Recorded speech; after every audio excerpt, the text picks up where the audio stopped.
C'est très bien qu'il y ait des Français jaunes, des Français noirs, des Français bruns.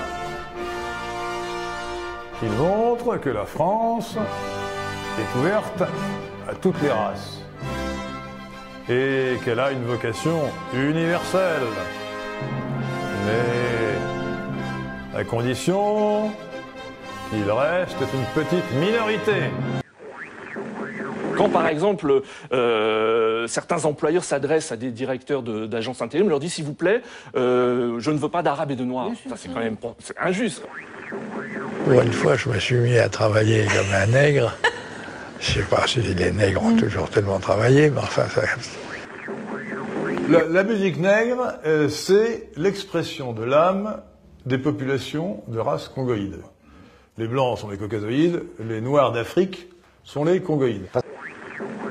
Si vous ajoutez à cela le bruit et l'odeur... Dès l'instant qu'on est contrôlé 17 fois dans la journée, ça modifie le caractère. Si ça t'arrivait... Pourquoi on est contrôlé 17 fois? mais laisse-moi finir. Parce que la plupart des trafiquants sont noirs et arabes.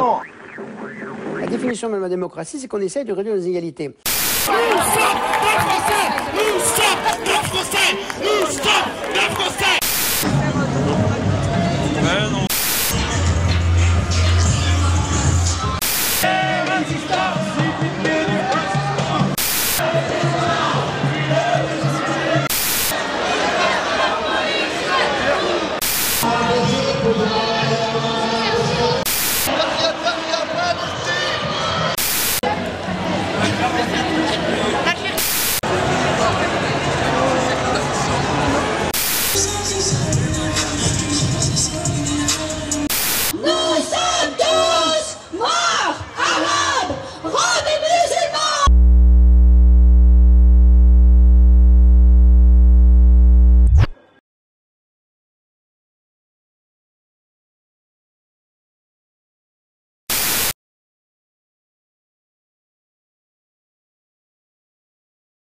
Le feu qu'il y a dans la banlieue, c'est la conséquence de l'injustice qui crépite comme une braise et qui, à un moment, s'enflamme.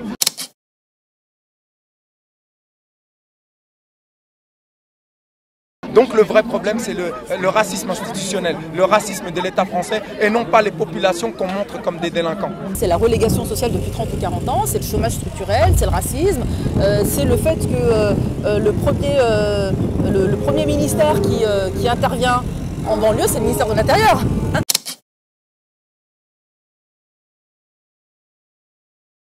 C'est pas le ministère de l'Éducation nationale. Voilà, donc c'est un problème multidimensionnel. Nous sommes dans un pays antidémocratique, nous sommes dans un pays où quand on veut jouir de nos droits, on subit de la répression et cet État a conscience qu'une partie de la population ne sait pas utiliser ses droits correctement.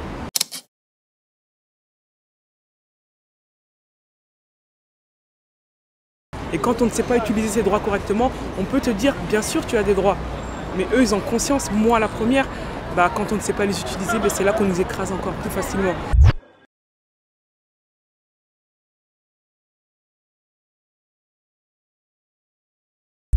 Nous sommes aussi dans un État où la France divise son peuple. La France est divisée en deux, un État est oppressé, un État est soulagé. Et tant qu'une partie de la population est soulagée, c'est pas grave pour l'autre partie. Effectivement, on a parqué ces populations-là, parce que d'ailleurs banlieue, le terme banlieue, c'est au bord de la société, mais c'est avant tout une question sociale.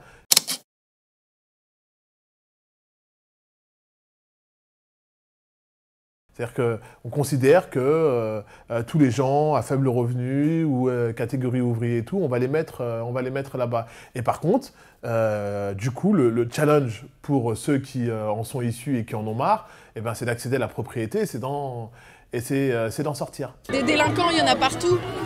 Il y en a peut-être un peu plus en banlieue parce qu'il y a beaucoup de précarité, que les gens ils vivent dans des conditions dégueulasses quand il y a des bars d'HLM qui sont pas rénovés, quand il y a des quartiers où il n'y a rien, pas de transport, pas de culture, pas d'accès, pas de cinéma, rien à faire. Donc les jeunes, qu'est-ce qu'ils font? Ils tournent en rond, ils s'ennuient, ils n'ont pas de boulot.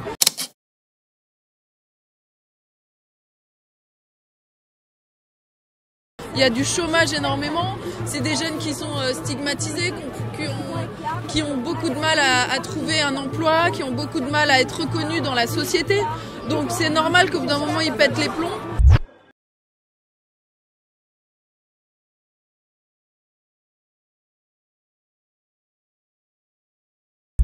Je vois comment c'est violent et comment c'est compliqué pour des profils comme les miens d'émerger. J'imagine même pas celui qui a beaucoup moins d'outils, beaucoup moins de bagages. Et alors là, c'est 10 fois, 15 fois plus compliqué. Et c'est ce qui fait qu'aujourd'hui, moi, j'ai encore des solutions. Donc, je peux les exprimer à travers la politique. Je peux vous parler à des médias. Donc, je peux exorciser, entre guillemets, ma frustration ou en tout cas dire des choses. Mais celui qui a pas de médias, pas d'accompagnement et autres et tout, ben lui, il se retrouve effectivement en fronde avec des policiers, avec les institutions. Et donc, du coup, ça donne souvent, régulièrement, des comportements conflictuels. Ouais. Moi, les questions de solidarité, de fraternité et autres, moi, je les ai acquis dans mon quartier.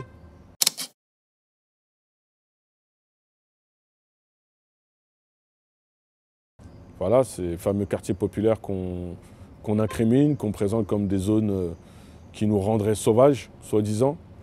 Mais moi, ce n'est pas l'éducation nationale qui m'a appris à être ce que je suis aujourd'hui, à être dans le partage, à être dans l'échange, à être dans la débrouille. On ne peut pas se calmer quand on est méprisé, non pas depuis 30 ans, parce que 30 ans, ça c'est la récitation qu'on récite. On est méprisé comme ça depuis des siècles, et ça n'a jamais changé. Il y a juste la forme qui évolue. Voilà, c'est ça, c'est comme le iPhone. Il y a la première génération, on en est maintenant à la 4e génération. On a fait esclavage, colonisation, néocolonisation. Maintenant, on est à l'ère de la neurocolonisation.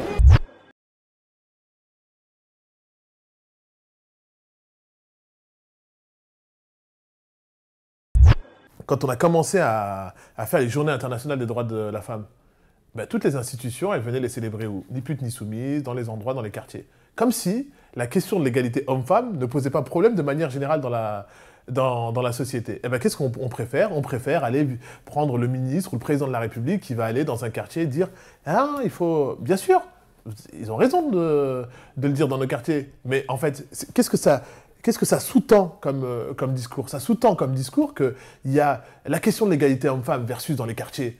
Et ça, on va se faire plaisir là-dessus et on va en parler. Par contre, la question de l'égalité homme-femme de manière générale, on ne va pas en parler. Pourtant, c'est en France que encore des femmes, aujourd'hui, sont moins bien payées que les hommes à compétences et à poste égal. Il faut que les populations qui sont en France, mais qui ne sont pas assimilées, s'en aillent.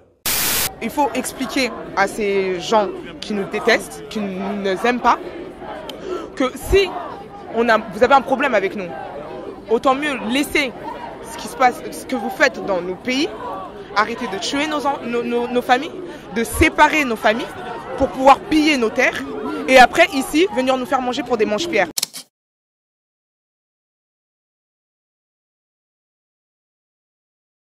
Parce qu'à cette heure-ci, c'est pas nous qui avons besoin de la France, c'est la France qui a besoin de nous.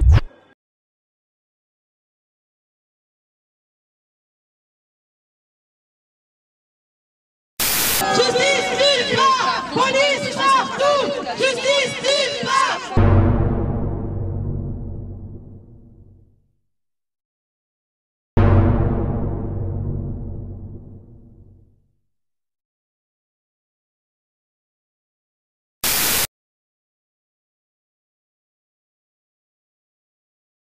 Moi, j'ai rien contre la police en tant qu'individu. Un individu, il n'a peut-être pas dans son cœur une intention raciste. Mais le racisme, ce n'est pas une question de ce qu'on perçoit. Le racisme, c'est comme le sida. Vous pouvez avoir le sida, vous ne savez pas que vous l'avez. Vous pouvez être porteur du sida. Ce n'est pas parce que vous avez une belle apparence que vous n'êtes pas porteur du sida. Vous pouvez être porteur du racisme sans le savoir. C'est-à-dire que le racisme, c'est une idéologie. Et cette idéologie, elle est véhiculée par le système colonial français, à travers ses médias, son système éducatif, etc. Donc, j'ai rien contre un policier en tant qu'individu, tant que je ne suis pas convaincu qu'il est raciste. Mais ce dont je suis convaincu, c'est que l'appareil policier en tant que système est profondément raciste puisqu'il est le bras armé d'un État qui lui-même est raciste et colonial. «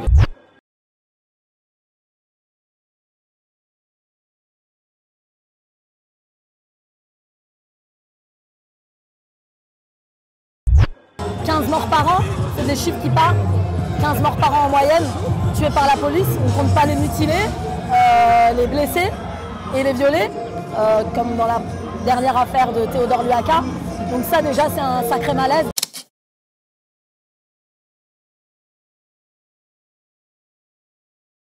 c'est pour ça qu'on est tous là aujourd'hui, pour montrer qu'il faut que ça s'arrête, pour montrer qu'on pèse dans la balance, qu'on peut éventuellement peser sur les prochaines élections. Je dis éventuellement parce qu'il va forcément y avoir beaucoup d'abstentionnisme, mais il faut savoir aussi que toutes les personnes qui sont là vont certainement mettre au centre la question des violences policières. Mon frère s'appelait Lamine Dieng. Il a été étouffé par 8 policiers du 20e arrondissement alors que ses mains et ses pieds étaient attachés et qu'il était allongé face contre terre pendant plus de 30 minutes.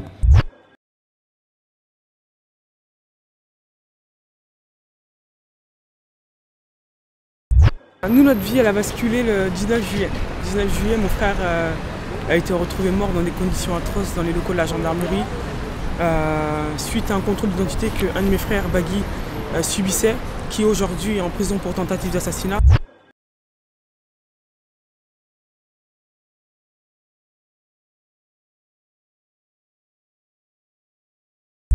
L'arrestation va se faire en 2 temps. Donc Adama, quand il part, ils vont l'attraper dans le parc de Beaumont. Et dans ce parc-là, les gendarmes sont en civil. Une personne passe et quand il voit Adama se faire violenter et tabasser par ces gendarmes-là, il tente de le défendre. Donc Adama part. Et il part se réfugier dans un appartement d'une personne qu'il connaît. Et les gendarmes arrivent dans cet appartement-là. Deuxième temps, Adama était déjà ventre contre sol. Quand les gendarmes rentrent dans cet appartement, ce sont leurs mots, ce sont leurs dires que je vais reprendre et vous dire. Et ils vont se mettre à 3 sur lui. Adama va subir le plaquage ventral. La technique du plaquage ventral, c'est la technique qui a été utilisée également sur Adama Traoré et qui a causé sa mort. C'est une technique qui a été utilisée également sur Ali Ziri et qui a causé sa mort. C'est une technique qui a été utilisée sur Abdelhakim Hajimi à Grasse en 2008. Ça a causé également sa mort. Donc c'est une technique qui est létale, qui est interdite dans certains États américains, en Suisse, en Allemagne et en Belgique. Adama va prendre près de 250 kg de poids sur lui. Il faut savoir que ce sont des militaires, ce sont des personnes armées, ce sont des militaires qui sont censés aider tout citoyen à vivre, mais ce jour-là, ils vont l'aider à mourir. Ils ne vont pas l'aider à vivre. L'impunité, elle est devenue générale, c'est-à-dire qu'on se rend compte que les flics sont de plus en plus racistes. On s'en rend compte notamment par l'exemple du syndicaliste qui, dans une émission de télé, se permet de dire que oh, Bamboula, c'est rien, c'est pas une insulte. Hein. Parce que les mots Bamboula, d'accord, ça ne doit pas se dire, etc. Ça reste encore à peu près convenable. Non mais pour qui il se prend, ça veut dire qu'est-ce qu'ils font en réalité dans les coulisses qu'on ne voit pas. Parce que moi je suis militante, en manif je me suis fait traiter de pute, je me suis fait bousculer, matraquer, gazer gratuitement alors que je faisais rien. Donc j'imagine qu'un gamin de banlieue qui est noir, qui fait rien de spécial mais qui est contrôlé sans arrêt, qui est harcelé et qui se retrouve arrêté comme l'a été Théo, avec un viol caractérisé parce qu'il n'y a pas d'autre mot. Je veux dire, une matraque dans le cul, c'est pas un accident. On parle de certains policiers, c'est-à-dire que personne n'a envie de faire d'amalgame et de mettre toute la police dans le même sac, mais il y a des comportements de certains policiers qui font que ça jette complètement le discrédit sur une profession. Et j'ajouterais à ça parce que souvent on fait le parallèle entre le comportement des jeunes, parce qu'on a des jeunes dans nos territoires qui ont des comportements déviants, qui ont des comportements, c'est pas le problème. Sauf que la différence entre un jeune et un policier gardien de la paix, hein, c'est comme ça qu'on le dit, qui est là pour préserver la paix, c'est que lui il est formé et que lui pour le coup il n'est pas censé avoir des comportements déviants ou des comportements qui dépassent la loi, puisque c'est en plus considéré comme étant une circonstance aggravante vis-à-vis de la justice. Donc oui, il y a des pratiques policières qui aujourd'hui sont complètement méprisantes, dégradantes.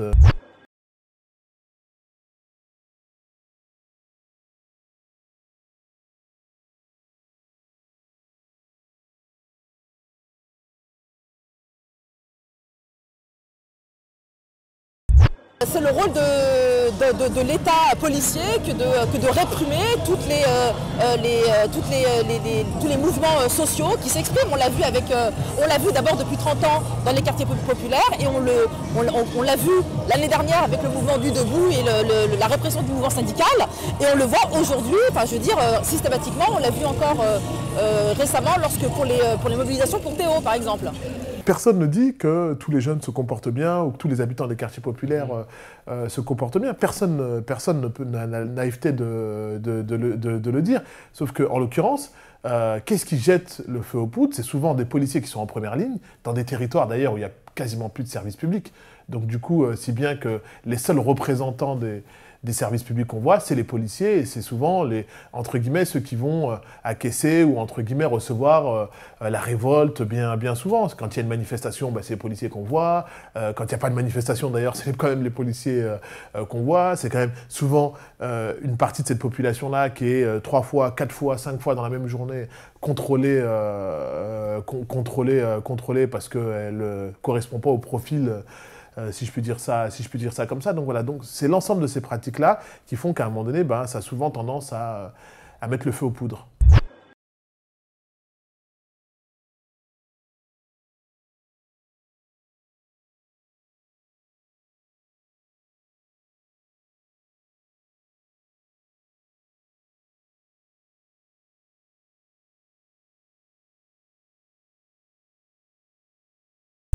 Des jeunes revenaient du foot. Et une patrouille s'est arrêtée au niveau du parking pour les contrôler. Donc moi, j'apercevais la scène. Je me suis approché pour savoir ce qui se passait.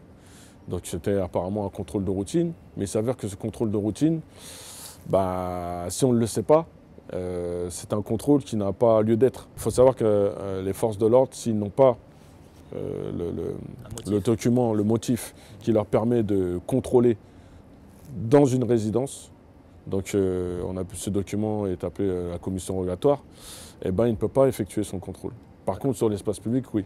Et donc du coup, j'ai interpellé les officiers qui m'ont répondu par une question, si je voulais à mon tour moi aussi être contrôlé. Donc j'ai présenté mes papiers.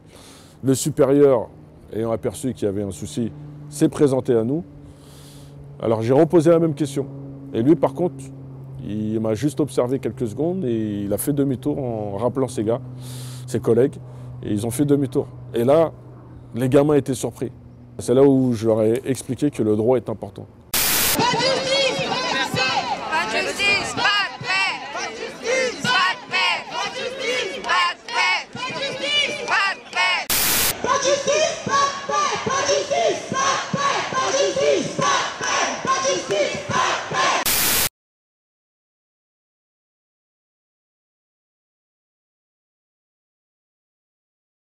Nous, ce qu'on ne comprend pas, c'est que mon frère soit tué par une personne ou par la police, le résultat est le même.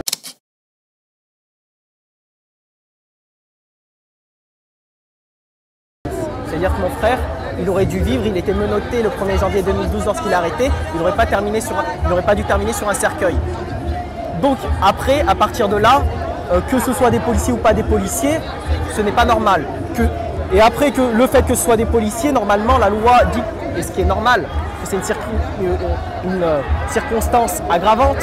Et en réalité, ce qui se passe, c'est que c'est le contraire. C'est une circonstance, en fait, qui empêche de faire la vérité et qui crée l'impunité.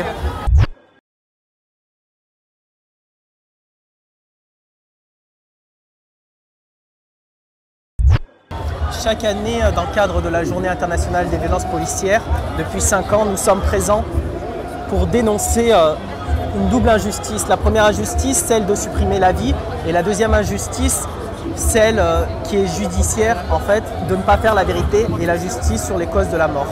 Donc aujourd'hui, comme l'année dernière, comme il y a 2 ans, comme il y a 3 ans, comme il y a 4 ans, comme il y a 5 ans, nous sommes présents pour dénoncer l'injustice que nous subissons. Nous avons ce procureur, M.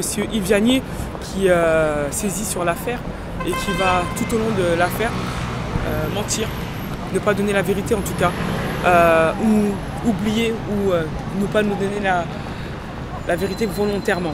Il va nous dire qu'Adama, selon la première autopsie, va dire qu'Adama est mort de cause cardiaque et d'infection très grave.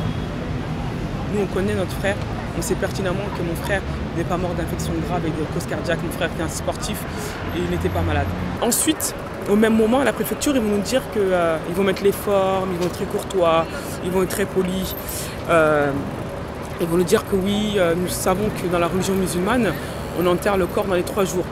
Donc nous nous sommes permis de contacter Roissy et Air France. Le corps de votre frère peut partir dès demain et qu'une dame qui était présente avec nous va donner les passeports à toutes les personnes qui n'ont pas de passeport. On va leur dire merci beaucoup, respectez-nous. Adama est aussi français, peut-être que nous allons l'enterrer en France et laissez-nous au moins nous recueillir auprès du corps de notre frère. Et tout de suite, nous allons demander cette deuxième autopsie. Cette deuxième autopsie qui va révéler la vérité. Mais il faut savoir qu'avant cette autopsie-là, ils vont nous envoyer le corps de mon frère à Beaumont. Et on va avoir un geste violent, on va repousser le corps de mon frère. Parce qu'il faut savoir que si, c'est un droit en fait, si on prend le corps, on touche le corps est souillé, nous ne pouvons plus faire de deuxième autopsie. Mais ça, il faut le savoir. Et on va demander cette deuxième autopsie qui va nous dire que Adama n'est pas mort d'infection grave, n'est pas mort de cause cardiaque, mais il est bien mort asphyxié. On va demander le dessaisissement de ce procureur. Parce que la mauvaise gestion, en tout cas à Pontoise, était trop flagrante. On a le soutien du procureur général de Versailles. Il sera dessaisi de l'affaire. Nous allons demander le dépaysement de l'affaire de mon frère et elle sera dépaysée sur Paris même. Pour moi, la fonction régalienne qui est la sécurité de la nation se doit d'être exemplaire.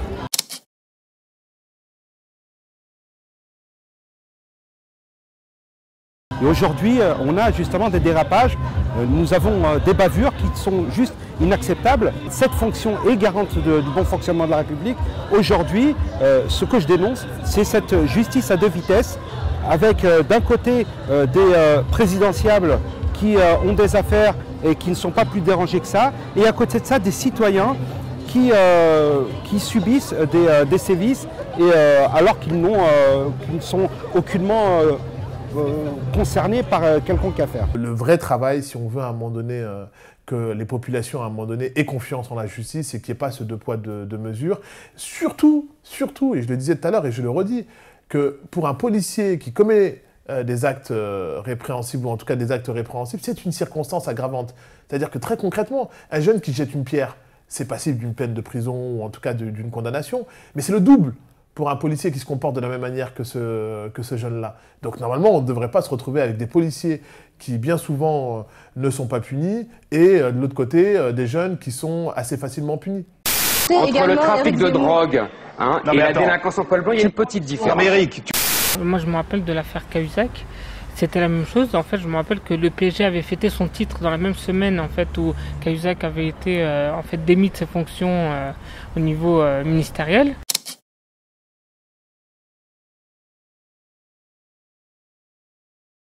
Sachant qu'il était ministre du budget ou quelque chose comme ça, c'est-à-dire que c'était vraiment en contradiction avec les actes qui lui étaient reprochés. Et en fait, cette semaine-là, le PSG a fêté son titre sur les rues de Paris, aux Champs-Élysées, etc.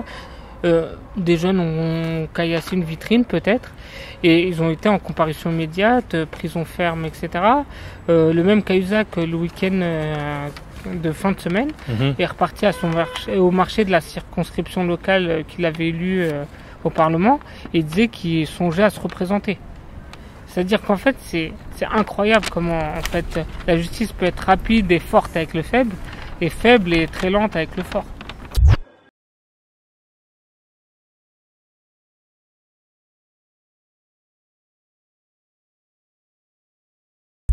Les délinquants en col blanc, c'est eux qui foutent vraiment le pays à sac en réalité. C'est les gens comme Fillon, comme Sarko, qui ont des casseroles judiciaires 10 fois plus graves.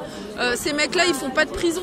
Ils sont quasiment jamais condamnés. Ils s'en sortent toujours avec des pirouettes juridiques grâce à des super avocats qui connaissent tous les rouages. Un mec comme Fillon, il devrait croupir en prison, il devrait être interdit de se présenter, il devrait plus avoir le droit du tout de faire de politique. Ni Fillon, ni Sarko, ni Cahuzac, ni tous ces mecs-là qui enfreignent les lois de la République. Il faut savoir qu'on se bat contre les institutions les plus puissantes, c'est-à-dire l'État et la justice. Donc il faut être solide. Aujourd'hui, c'est ce que je dis à mes frères et c'est ce que je dis à leurs amis. Ils nous ont déclaré la guerre. Et dans la guerre, il y a plusieurs batailles. Et nous sommes des soldats. Quand un soldat tombe, il se relève toujours. Et on ne lâchera jamais parce qu'aujourd'hui, ils nous font... c'est des représailles, de l'acharnement, de l'intimidation, de l'humiliation qu'ils nous font subir. Mais on ne lâchera pas. Nous, citoyens lambda, ceux qui sont censés nous représenter aux yeux de la société, donc ces fameux cols blancs, nous ne nous représentent pas réellement. On n'a pas de syndicat. Et quand on doit se défendre, on doit fouiller au fond de nos poches et puis casser nos tirelires pour pouvoir se payer un avocat qui limitera la casse. Dernièrement, vous avez pu assister au procès de Damien Saboudjian, le meurtrier qui a tué mon frère d'une balle dans le dos, qu'on a criminalisé à titre posthume sous prétexte qu'il avait un passé judiciaire. Heureusement qu'on s'est battu, ma famille et moi, avec d'autres familles, qu'on a arraché cette petite victoire, puisque la justice n'a pas été obtenue, puisque 5 ans de sursis, 5 ans de condamnation, c'est peu par rapport à la perte d'un être cher.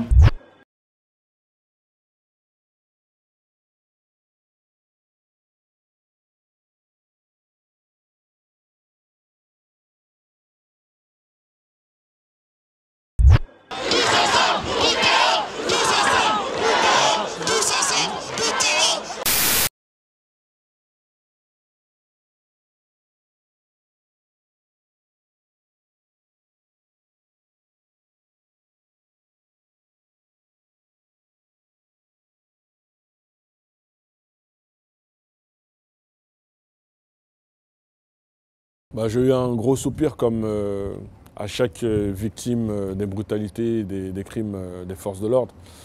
Et tout de suite, j'ai pensé au prédécesseur de Théo. Donc effectivement, il y a eu le jeune Alexandre aussi qui a subi en 2012-2013 les mêmes sévices.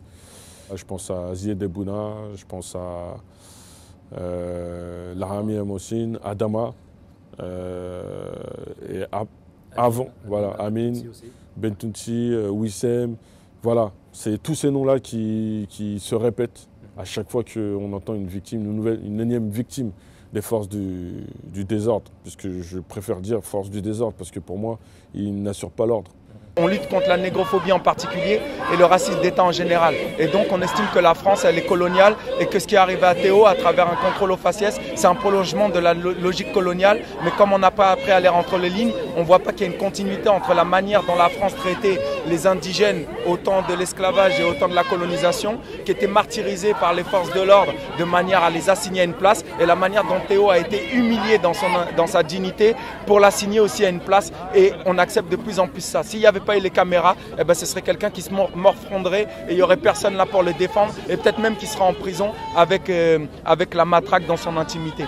D'abord une grande colère, une grande tristesse que des agents de police puissent avoir de tels agissements. Ensuite, que ces mêmes personnes soient défendues de cette manière-là par les syndicats de police en expliquant qu'il y a eu un dérapage et qu'en fait il n'y a pas eu de viol et qui demandent justement à recaractériser le fait, ce qui est juste inacceptable.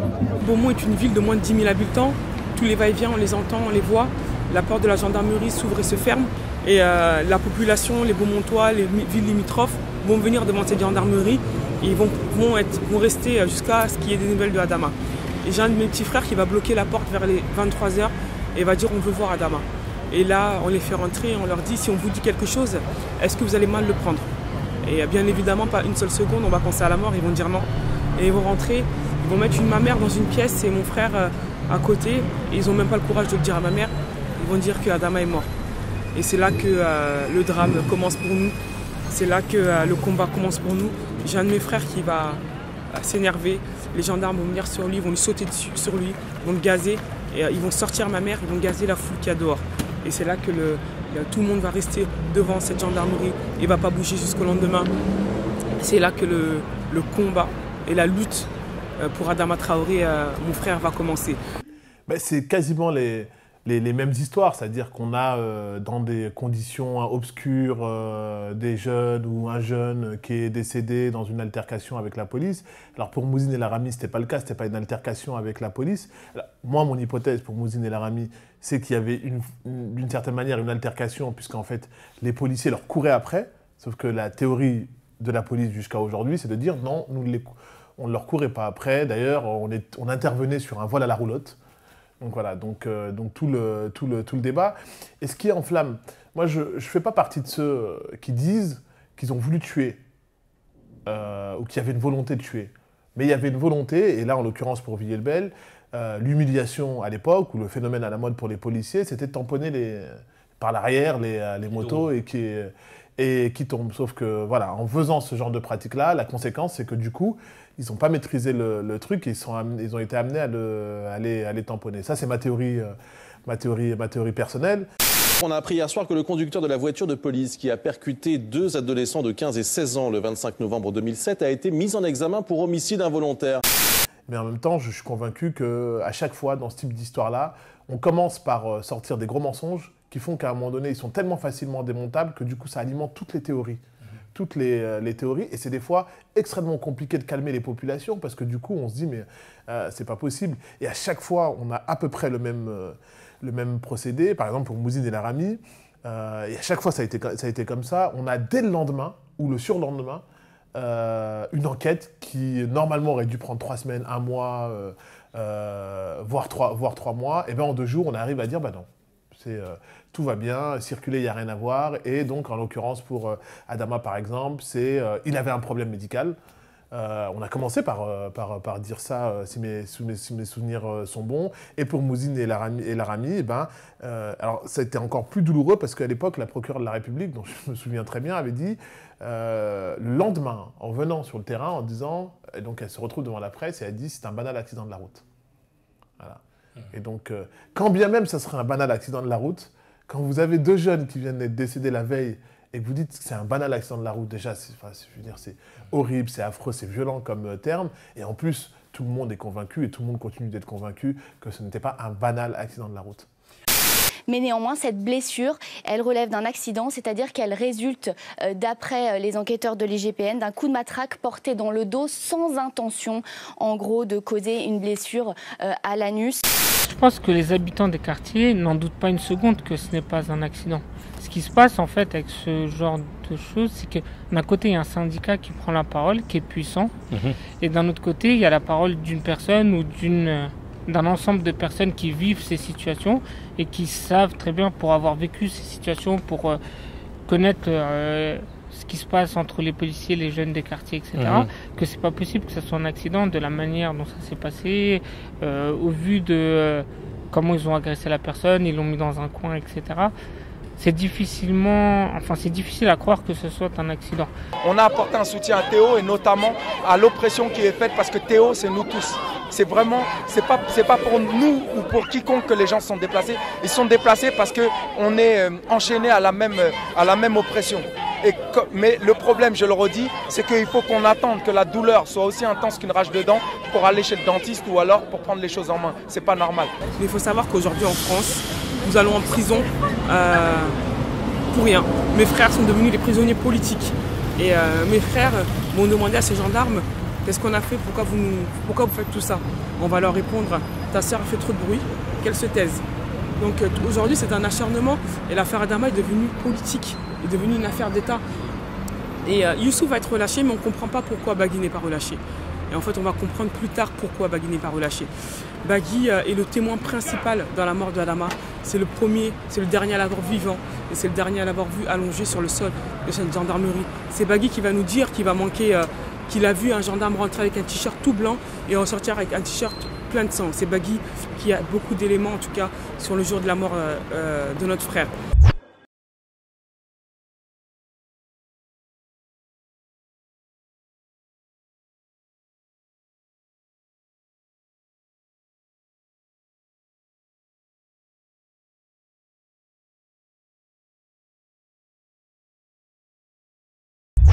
Et Bagui aujourd'hui est en prison à Fleury pour tentative d'assassinat sur les forces de l'ordre, sur les émeutes qui ont suivi la mort de mon frère.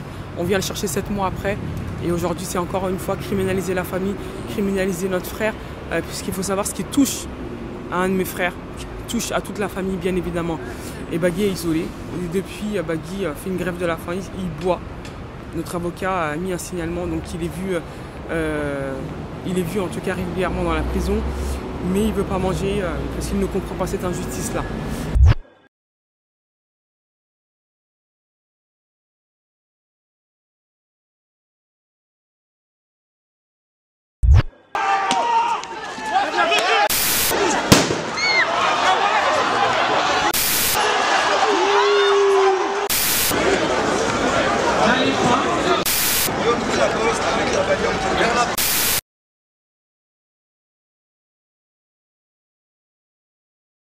on voudrait avoir vis-à-vis de ces quartiers-là un prisme particulier. C'est quoi la différence entre, on l'utilise souvent, hein, ceux qui manifestent, les pêcheurs et autres et tout, qui manifestent à un moment donné, qui vont saccager une sous-préfecture ou une préfecture, et des révoltés dans les quartiers. C'est quoi la différence?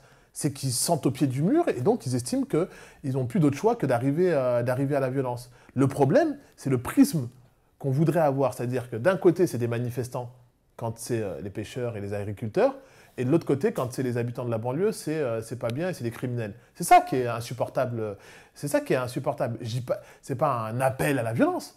Mais je dis que l'histoire du monde démontre qu'aujourd'hui, les gens, quand ils se sentent au pied du mur, eh ben, je veux dire, c'est comme quand quelqu'un qui se sent acculé, son premier réflexe, c'est un réflexe de la violence. Ça ne veut pas dire que c'est bien, mais ça veut dire que c'est son premier réflexe. Bon, il y a quelques débordements, mais moi je les comprends, les débordements, parce que ce qui se passe aujourd'hui, c'est vraiment scandaleux et on ne change pas les choses avec des fleurs, quoi. On voit bien que quand on fait des manifs pacifiques où il ne se passe rien, bah, les médias n'en parlent pas, les pouvoirs publics n'en tiennent pas compte. Donc aujourd'hui, ouais, la révolte, elle est légitime et les jeunes qui crament des bagnoles, eh ben, ils ont raison au bout d'un moment de s'énerver à ce point parce que c'est pas normal ce qui se passe. On estime qu'effectivement, les colères doivent s'exprimer de toutes les manières. On n'est pas là pour insister à la violence, mais on dit que la violence, c'est la police qui l'a créée et je le dis ouvertement, l'État français peut m'attaquer en diffamation pour cela. On est les preuves vivantes de ce qu'on avance. L'État français n'est pas le pays des droits de l'homme, on en est la preuve vivante.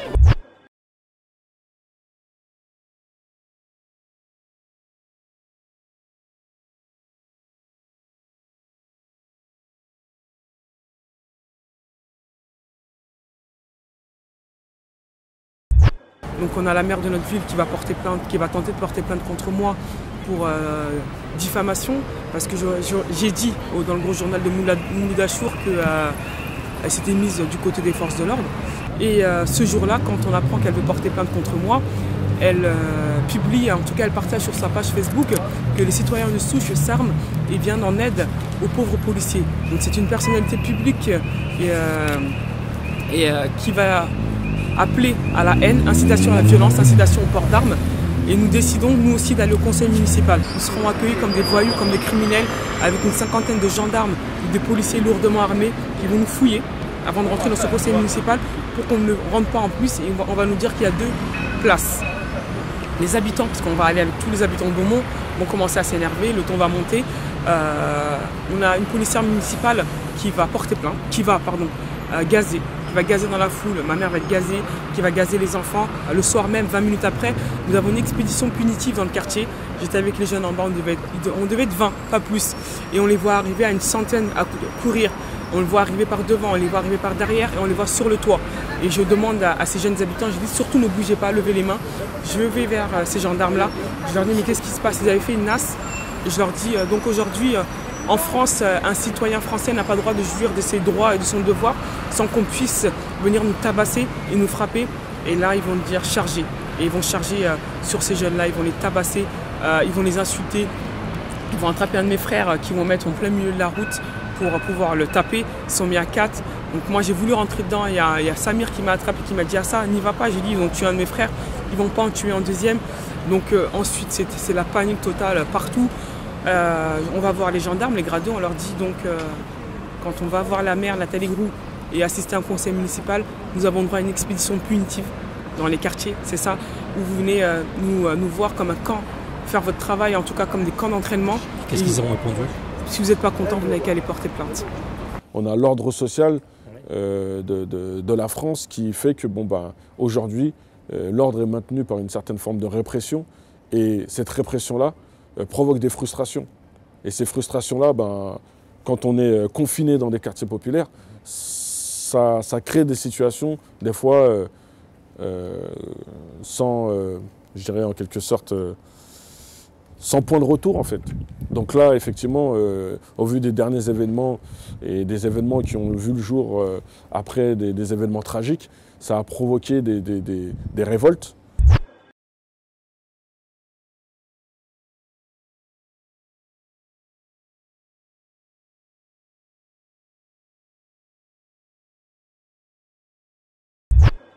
Moi j'appelle ça des révoltes puisque certains veulent systématiquement s'enfermer dans le contexte d'émeutes. Et pour moi à un moment donné c'est des gens qui expriment leur ras-le-bol.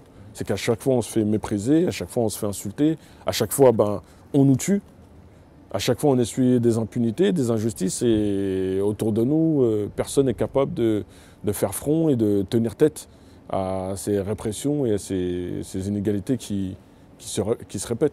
Malheureusement, on agit trop sur le coup de l'émotion et pas assez sur le coup de la raison. C'est-à-dire qu'on n'a pas une conscience politique assez aiguisée pour pouvoir se battre, parce que c'est pas normal qu'on attende que une matraque soit plantée à 10 cm de l'intimité pour se rendre compte que c'est grave. Ça prouve qu'on est dans un état d'anesthésie qui est grave. Ça veut dire que l'État français, avec son chloroforme éducatif, il est capable de nous endormir. Parce que normalement, les contrôles aux faciès, déjà, on ne devrait pas les accepter. Ce qui se passe, la manière dont l'information est traitée, on ne devrait pas l'accepter. L'inégalité au niveau de la justice, la discrimination au logement, etc., on ne devrait pas l'accepter. Une voiture qui brûle à montrer, c'est spectaculaire pour les infos. Mais c'est du spectacle creux. En réalité, c'est pas là que sont les vrais problèmes. Et ils sont bien contents, ouais, effectivement, de pouvoir montrer des choses comme ça qui, au final, n'impactent pas réellement la vie des Français. Parce que ce qui impacte la vie des Français, c'est qu'on nous impose l'austérité, c'est qu'on nous impose des restrictions pour tout ce qui est éducation, santé. C'est ça qui est grave aujourd'hui. C'est pas qu'il y ait une voiture qui crame en banlieue, ça c'est rien. Je veux dire, la révolution en 68, ils ont fait cramer la bourse quand même, le palais Brognard. Ça c'est une vraie révolution. Là, si on était vraiment révolutionnaire et si vraiment on était des combattants qui soient à la hauteur de nos ancêtres, on serait en train de les guillotiner. Il y aura toujours un retour de l'histoire, sauf qu'on a en face un État expert dans la manière de récupérer et de manipuler. Ça veut dire que c'est un éternel recommencement, comme dans les films. Ça veut dire que tant qu'on on ne s'est pas émancipé dans nos têtes, parce que le problème de la nouvelle colonisation, c'est ce que nous on appelle la neurocolonisation. C'est-à-dire qu'on ne colonise plus des territoires, on colonise directement nos esprits. Et comme on est endormi, on est incapable de voir la preuve. Les gens ils montent là, on nous a agressés de manière virulente et violente, et c'est la police qui l'a fait, et ils disent calmez-vous. Moi je suis pas là pour dire il faut tout casser, mais je suis là pour dire qu'en tout cas on ne doit pas se laisser piétiner. Et ce n'est pas normal que les gens ils récitent ce qu'ils entendent aux actualités, on ne résout rien par la violence, mais pourtant on est constamment violent contre nous. Donc moi je suis le premier à dire que la violence c'est pas quelque chose à quoi j'invite, oui. Mais j'ai quand même une intelligence et une capacité d'observer qui fait que quand je suis agressé, il n'est pas normal que je me laisse oppresser ou piétiner.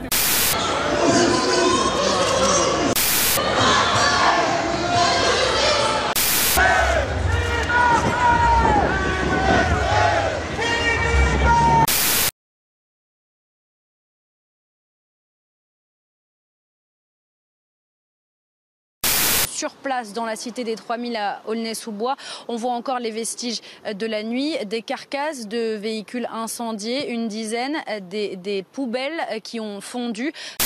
Il y a toujours des choses qui attirent des voyeurs, des inquisiteurs, des gens qui veulent regarder ce qui se passe dans les quartiers. Il n'y a pas forcément un travail de fond derrière, c'est juste un peu de récupération médiatique ou le fait de dire j'y étais ou on a envoyé quelqu'un. En fait, il y a une telle multitude de médias aujourd'hui que c'est difficile de distinguer qui veut traiter quoi. Je pense qu'en fait, c'est plus des journaux d'opinion que des journaux factuels. C'est l'offre et la demande, c'est-à-dire que finalement, on considère qu'en fait, mettre des voitures qui brûlent, c'est vendeur, tout le monde regarde. Mettre Rachid entrepreneur, ça intéresse pas beaucoup. Ou alors, si on fait un reportage sur Rachid l'entrepreneur, bien souvent, vous allez le trouver entre minuit et 2h du matin, le reportage entre minuit et 2h du matin. Par contre, la voiture qui brûle, ça, c'est en 19h, en plein direct.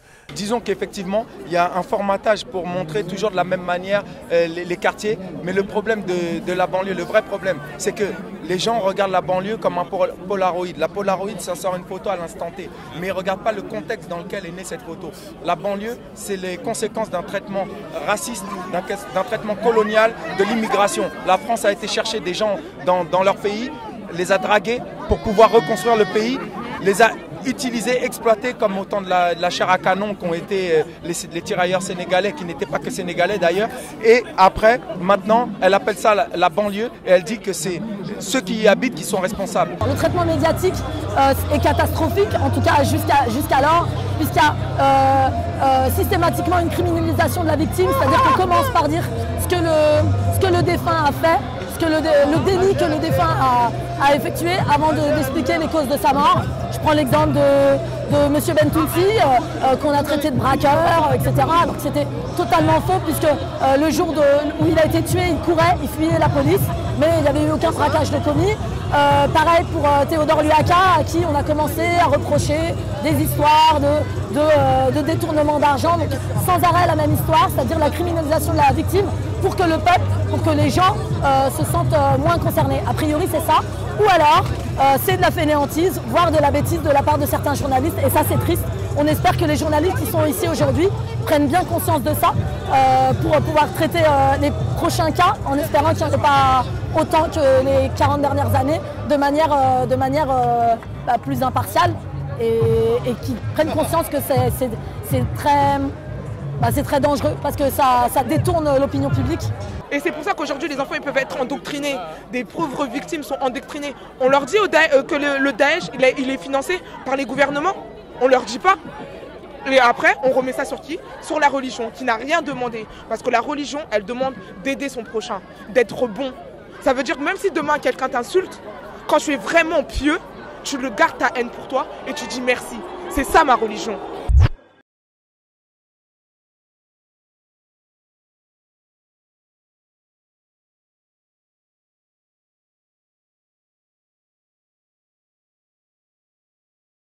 Il est temps comment dirais-je, de se réapproprier cet outil qui est l'image, qui est le média et qui pour moi est primordial pour que, pas pour redorer le blason ou notre image, puisque on sait, on connaît la vérité. C'est juste pour que la vérité soit et la réalité soient véhiculées le plus largement possible. C'est-à-dire que relater des faits avec une grille de lecture caricaturale ne facilite pas le boulot des journalistes de métier. Il n'y a pas longtemps, je faisais visiter Villiers-le-Bel à un journaliste de Villiers-le-Bel très connu, dont je ne citerai pas le nom. Mais une fois qu'on avait fait le tour de Villiers-le-Bel, il dit « mais je ne pensais pas du tout ». Alors que cette personne-là, très connue, fait des choses sur une chaîne de grande écoute, elle a eu à commenter ce qui s'est passé à Villiers-le-Bel et à d'autres endroits. Et pourtant, elle n'était pas capable de savoir qu'il y avait autant de zones pavillonnaires à Villiers-le-Bel que de bâtiments. Et donc c'est quand même extraordinaire. Mais parce qu'en fait, voilà, on est aujourd'hui dans une société, encore plus aujourd'hui, de l'information, où il faut aller dans le direct, dans le live, avoir du sensationnel et autres et tout. Donc on va directement à la facilité. Et la facilité, c'est dès que vous rentrez à la Courneuve, plutôt que d'être à la Pépinière, c'est d'aller juste devant. Et dès que vous voyez un jeune dont le comportement peut poser problème puisqu'il roule sans casque et il fait un peu le con, on va prendre plus ça que de rentrer dans la Pépinière. Le seul souci, c'est que 90% des gens ou plus vivent des vies sans problème, ou avec des exemples de réussite dans un métier, dans un secteur d'activité, par exemple des artistes. Mais on souligne jamais assez ce travail de réussite qu'ont pu accomplir des jeunes qui seraient exemples, ou des moins jeunes qui pourraient être des exemples aux gens, notamment de la part des mass médias, etc. On souligne que les problèmes. Et ça me rappelle qu'en fait la banlieue, ça vient du mot banni, et on montre en fait que les objets de bannissement possibles.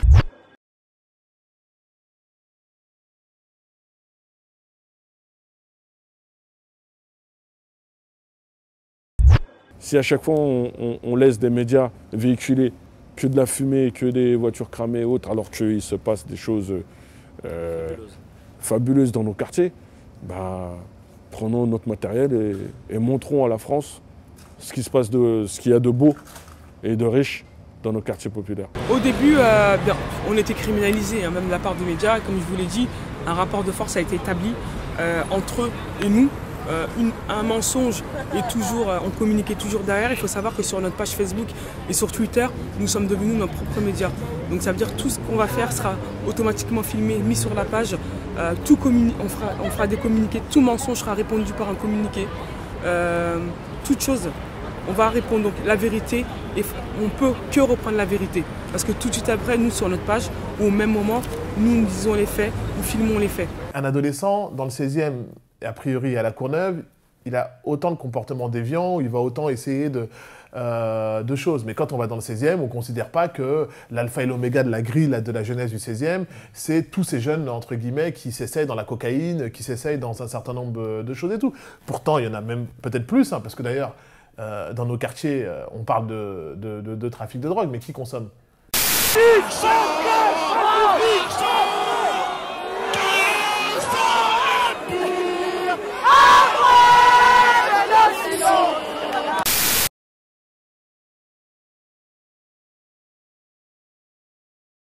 Les objectifs, c'est que dans le cadre des élections présidentielles, que la voix des quartiers, des banlieues et de l'immigration se fasse entendre. Voilà. Qu'on ait un message politique fort à donner à ce pays. On existe politiquement. Là, j'évoque tout de suite et d'entrée de jeu la question de l'éducation populaire, qui pour moi doit ressurgir, doit être... pour moi, est une priorité des pouvoirs publics de réinstaurer des concepts d'éducation populaire. Des sujets comme la citoyenneté, le respect des uns envers les autres, l'éducation, le droit. Ce qui est dommage, moi, ce qui m'inquiète, c'est plus au niveau national ou global, en fait, où on véhicule certaines images qui peuvent entacher la réputation des quartiers et avoir des effets crescendo dans la recherche de travail, dans la vision globale et même, comment dire, au niveau cognitif chez les jeunes, leur donner l'impression qu'ils vivent en fait cette réalité, même si elle n'est pas vraie. Le fait de le voir dans les médias, à la télé, etc., où tout le monde en parle, ils vont croire qu'il y a une part de réalité, alors qu'en fait leur réalité elle est surtout devant eux et dans leur accomplissement quotidien.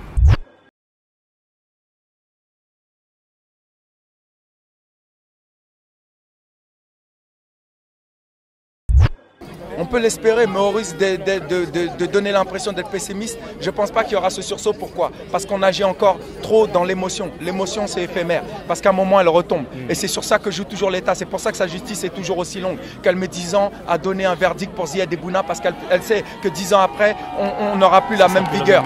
Donc voilà, et notre problème, c'est ça. C'est que tant que c'est sur l'émotion, c'est trop instantané, c'est trop spontané, et donc ce n'est pas raisonné. Il faut qu'on soit éduqué, qu'on soit armé mentalement.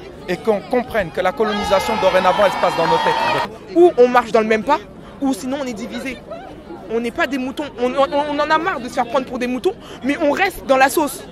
Le vrai changement, il est dans l'éducation. Il faut qu'on apprenne, au lieu de venir traîner et casser, on aille traîner à la bibliothèque.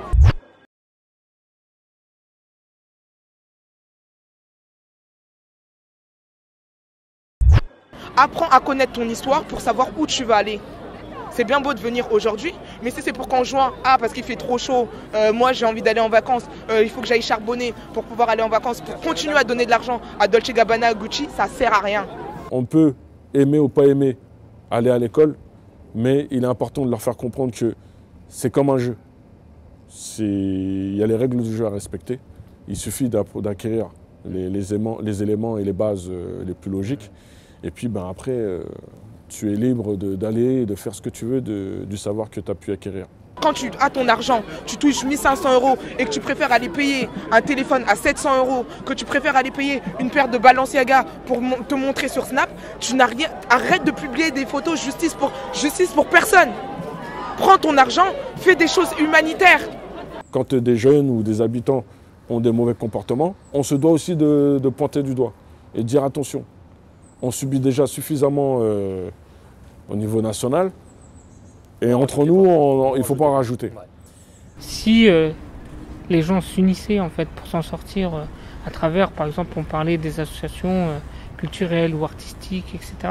Et que ces associations s'autodéterminaient à prendre un poids dans la société et à faire pencher la balance, par exemple, dans les décisions politiques ou dans les décisions, de quartier, au niveau de la mairie, etc., ça pourrait peut-être avoir une conséquence à moyen et long terme.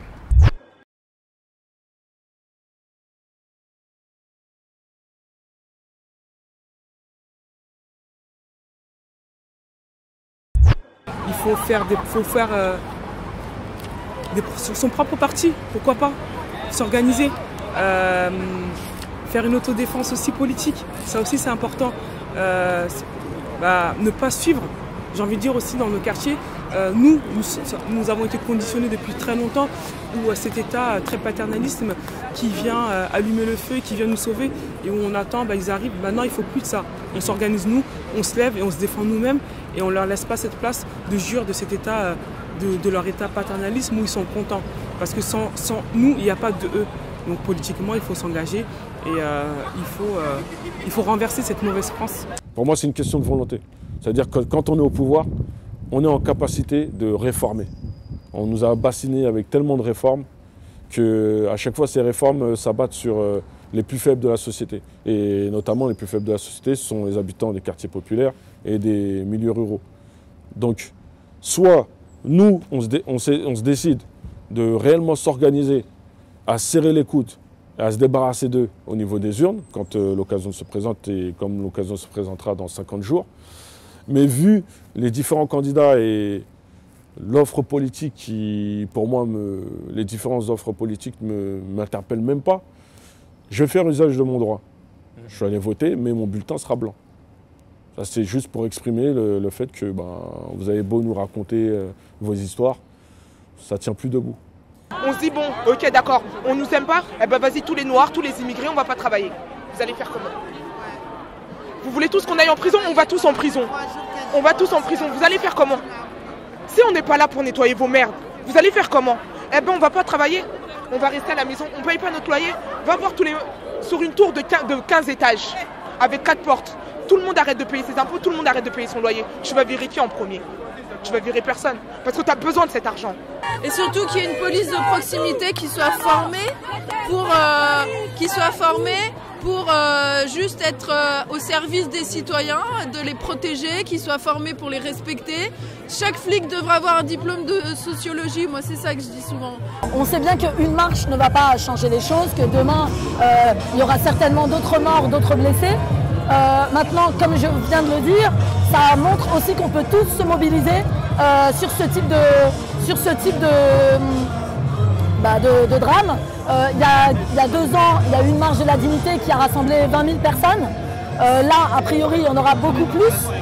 On est à quelques semaines des élections et encore une fois, c'est une manière de créer un rapport de force et de montrer qu'on est là. Et en plus, vous allez voir que du coup, là, c'est plus seulement le problème des Noirs et des Arabes, alors qu'en majorité, c'est eux qui meurent sous les balles de la police et sous les coups de la police, mais bien le problème de toute la population française, puisque comme vous pourrez voir dans un clip qui est sur YouTube, qui a été réalisé par Leïla Sy, à l'initiative de Kerry James, ça ne concerne plus que les Noirs, les Arabes et les Roms, mais bien aussi les Blancs, puisqu'il y a des victimes blanches. Donc au-delà du fait que la police française est raciste, la police française se croit impunie. Et il y a beaucoup de travail à faire là-dessus. Et pour nous, là, c'est une autre marche. Et on espère qu'après, il y aura une 3e marche qui nous amènera peut-être à pouvoir discuter avec les politiques de la solution. Donc la formation de la police, la vraie indépendance de la justice et toutes les solutions qu'on peut envisager. Donc c'est pour ça que c'est vraiment pacifique. Il faut qu'on trouve des solutions ensemble. Et ça, c'est impératif. Et j'ai envie de dire à tous ces jeunes, aujourd'hui, je viens de reprendre la scène de la préfecture. Si ça aurait été mes parents, nos parents, peut-être qu'ils auraient accepté que le corps parte, ils auraient dit merci. Et j'ai envie de leur dire, on n'a plus le droit de les laisser traiter nos parents comme ça, ou de nous traiter comme ça. Il faut se lever, il faut apprendre à utiliser nos droits, il faut étudier, il faut savoir s'organiser et il faut savoir se défendre. Aujourd'hui, notre maman peut compter sur nous, nos mamans peuvent compter sur nous. Le combat, on le mène avec elle et on le mène tous ensemble. On a des gens intelligents, on a des gens dans l'entrepreneuriat, on a des gens qui évoluent dans différents domaines, qui ont grandi dans les mêmes conditions que nous. Et ils ont fait abstraction à ces obstacles. Ils n'ont pas fait les victimes. Ils n'ont pas baissé leur froc. Ils se sont battus en respectant les codes. C'est de se prendre en main. C'est de se prendre en main, c'est de pouvoir se bouger le popotin comme on dit, c'est d'entreprendre, c'est d'être engagé en tant que citoyen, c'est de se sentir concerné et sûrement pas de rester à se plaindre juste dans son petit salon entre ces 4 murs. Donc vraiment, moi, j'incite à toutes les formes d'engagement. Il n'y a pas un engagement qui est plus important que l'autre. Il y a différents types d'engagement. Ça va de l'engagement associatif, ça va de l'entrepreneur qui décide à un moment donné d'entreprendre, ça va de l'engagement politique. Moi, aujourd'hui, je suis à la fois engagé sur le plan politique, je suis aussi dans le milieu associatif et il se trouve qu'aujourd'hui, je suis entrepreneur. Et voilà, et je me sens autant utile, des fois même plus en tant qu'entrepreneur et en tant qu'associatif que des fois sur le terrain politique. Mais voilà, je pense que c'est tous ces éléments-là qu'on doit prendre en compte, on doit se sentir chez soi et on doit pouvoir prendre en main et surtout se dire que Rome ne s'est pas construit en un jour. Donc les choses avancent doucement, mais elles avancent. Aujourd'hui, dans le combat d'Alama, on veut que ce soit un combat rassembleur, on veut que ce soit un combat où tout le monde se lève. Et bien sûr que, bien évidemment, marcher dans les rues, c'est important. Mais aujourd'hui, j'ai envie de dire qu'on a assez marché. Il faut qu'il y ait une révolution en France.